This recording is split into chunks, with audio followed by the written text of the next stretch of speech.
शुभ संध्या मित्रों, हिंदी व्याकरण की अगली कड़ी में और इस चैप्टर की लास्ट कड़ी में हम लोग आइए देखते हैं शुद्धि संशोधन संबंधी कुछ अन्य महत्वपूर्ण नियम जो कुछ छूटे हुए हैं उनको भी देख लिया जाए। तो उसमें पहला तो नियम ये है, विसर्ग के पश्चात स, ख या स आए तो या तो विसर्ग को यथावत लिखा जाता है या उसके स्थान पर अगला वर्ड अपना रूप ग्रहण कर देता है। अब यहाँ इसका क्या तात्पर्य है? जैसे हम लोग कहते हैं दुःशासन, तो कहीं पर अगर विसर्ग है और हम उस विसर्ग को हटाना चाहते हैं, अगर उस विसर्ग को हटाना चाहते हैं तो अगला जो वर्ड होगा वही वर्ड स्वरहीन रूप में आगे आ जाएगा। जैसे यहाँ है दुःशासन। या अगर हम उस अक्षर को नहीं लिखना चाहते तो सीधा विसर्ग लगाते ही उस शब्द को भी लिखा जा सकता है। अब उसी तरीके से हम देख सकते हैं निःसंदेह, तो चाहे तो आप इसको निःसंदेह लिखिए या हम अगर उसको विसर्ग हटाना चाहते हैं तो हम क्या करेंगे, अगला वर्ड यहाँ पे क्या है, दंती स है, तो यहाँ पे दंती स हमको लगाना पड़ेगा, हो जाएगा निःसंदेह। निःशुल्क, अगर हम विसर्ग हटाना नहीं चाह रहे तो उसको निःशुल्क लिखेंगे या अगर विसर्ग हटा रहे तो हम लिखेंगे निःशुल्क। ठीक है, एक तो बात ये हो गई। दूसरी बात ये, उसमें व्यंजन स का समय कोई आधा श क स आया, आधा स आधा क आधा स कहने का अर्थ क्या है? यहाँ पे स्वरहीन उसमें व्यंजन श ख स, तो उसके पश्चात अगला भी वही व्यंजन होगा। तो ध्यान दीजिएगा, कह रहे हैं कि जहां पे भी स्वरहीन श ख स में जो प्रयुक्त है तो उसके बाद वाला अगर स आ रहा है तो कौन सा स होगा? वही वाला स्वरहीन स होगा जो कि आगे इस्तेमाल किया गया है। जैसे दुस्साहस, तो साहस को देखिए ये दंती स है इसलिए अगला भी हमारा क्या आएगा, दंती स ही आएगा। दुःशासन, ये तालव्य स है इसलिए ये भी तालव्य स आएगा। किस्सा, ये दंती स है तो ये भी दंती स आएगा। निसंकोच, ये आपका दंती स है तो ये भी दंती स। अब एक छोटी सी बात हम लोग देखते हैं, श ख स इनका उच्चारण स्थान बहुत बार कहते हैं, हम लोग कह भी देते हैं, फिर भी हम लोगों को बड़ा स और खटकोड़ वाले स जब प्रोनाउंस करते हैं तो लगभग लगता है सेम है। छोटे स को तो हम फिलहाल समझ भी लेते हैं और इसको थोड़ा ध्यान से देखते हैं। अगर हम मान लो कि ये हमारा मुंह है जिसमें आपको देखिए सबसे पिछले हिस्से पे दिखाया गया है कंठ, कंठ के बाद यानी जो हमारा मुंह है, मुंह का पिछला हिस्सा, लास्ट वाला हिस्सा, ये क्या है हमारा कंठ।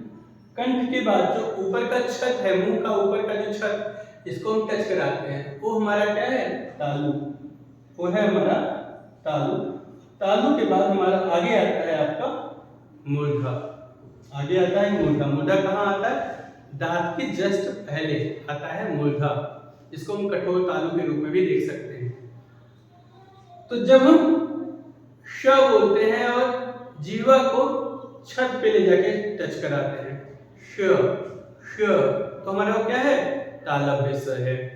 और जब हम जीवा को दांत से टच कराते हैं बोलते हैं स स, संजय, संदीप, सत्यम, तो उसमें स हमारा कहाँ छूता है, दंत पे जाके छूता है। वही हम जो बोलते हैं षटकोण, तो ध्यान दीजिएगा, आप बोलिए ट ठ ड ढ अड़ श श श, तो अब जब मूर्धा यानी कि दंत के जस्ट पीछे टच करा के बोलिए श, तो हमारा क्या हो जाएगा, तो हमारा षटकोण वाला स हो जाएगा, यानी कि मूर्धन्य स हो जाएगा। तो मूर्धन्य स को हम इस तरीके से आइडेंटिफाई कर सकते हैं।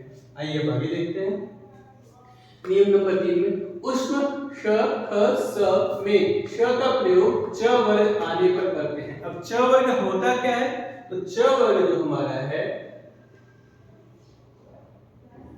ये पूरा कैसा व्यंजन होता है भाई, तालव्य, यानी इसका उच्चारण स्थान तालु होता है। और बड़े स का भी क्या होता है, वो भी तालव्य ही होता है।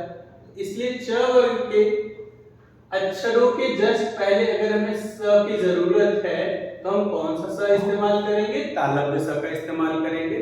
जैसे आपके सामने है निश्चय, निश्चल, दुश्चरित, तो इसमें हमारा ध्यान देना है हमको, च वर्ग आने पर हम किसका प्रयोग करते हैं, तालव्य स का, मुख्यतः च या छ आने पर। तो ऐसा क्यों कहा जा रहा है? क्योंकि कभी कभी कहीं कहीं कुछ अपवाद भी हमको मिलते हैं, अभी देखेंगे उसको भी कैसे। अगला है आपका नियम नंबर 4, उसमें श ख स में षटकोण वाले स का प्रयोग कब करते हैं? ट वर्ग के आने पर। ट वर्ग के आने पर कैसे करते हैं? क्योंकि ट वर्ग जो हमारा होता है, ट वर्ग हमारा क्या होता है आपका? मूर्धन्य होता है,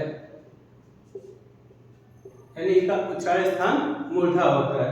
और जो हमारा षटकोण वाला स है उसका भी उच्चार स्थान क्या होता है? मूर्धन्य होता है। इस वजह से अगर ट वर्ग का व्यंजन आ रहा है तो उसके पहले, उसके पूर्व में हम किसका इस्तेमाल करेंगे? षटकोण वाले स का इस्तेमाल करेंगे। आइए देखते हैं कैसे। जैसे यहाँ देखिए पृष्ठ, अगला वर्ण हमारा ट वर्ग का ठ आया हुआ है, इसलिए हम षटकोण वाला स। कष्ट, सृष्टि, ज्येष्ठ, ज्येष्ठ, भ्रष्ट, घनिष्ठ, विष्णु, कृष्ण। अब ध्यान दीजिएगा इस बात को, ठ ट ट ट ठ ठ ड़ ड़, इन सब के पहले हम षटकोण वाले स का इस्तेमाल कर रहे हैं। उसका वजह क्या है कि हमारा ट वर्ग जो होता है मूर्धन्य होता है, इसलिए हम मूर्धन्य स का भी प्रयोग कर रहे हैं। यहाँ पर भी देखिए ध्यान दीजिए, लिखा है मुख्यतः ट ठ आने पर।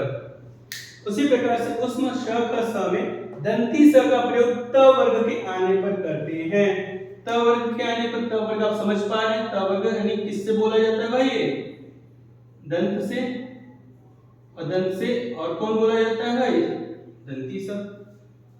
तो जहां पर त वर्ग के व्यंजन आएंगे उसके पूर्व में हम कौन सा स लगाएंगे? तो उसके पूर्व में हम दंती स का प्रयोग करेंगे। जैसे निस्तेज, तो देखिए त आया, त वर्ग का है। प्रस्थान, थ है, त वर्ग का। प्रस्तर, विस्तार, इंद्रप्रस्थ, तो त थ, तो लिखा मुख्यतः त थ आने पर। अब बताइए भाई मुख्यतः क्यों कह रहे हैं? तो जैसे अपवाद स्वरूप देखिए,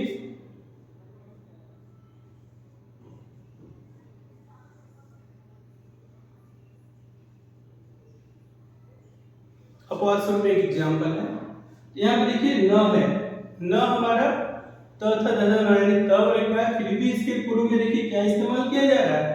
तालव्य स इस्तेमाल किया जा रहा है। तो कभी भी पहले दूसरे वर्ण में कभी आपको ऐसा अपवाद नहीं मिलेगा।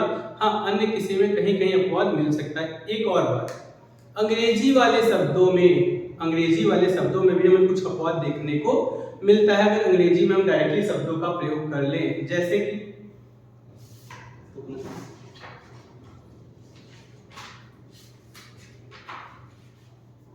जैसे पिस्टल, जैसे कस्टमर, इन सब में भी हम ध्यान दें तो हम छोटे सा का प्रयोग करें जबकि आगे ट आ रहा, तो अंग्रेजी वाले शब्दों में भी ऐसा हमको देखने को मिलता है। इस वजह से हमने कहा कुछ अपवाद स्वरूप शब्द भी हमको मिलेंगे। आज के लिए इतना ही, धन्यवाद।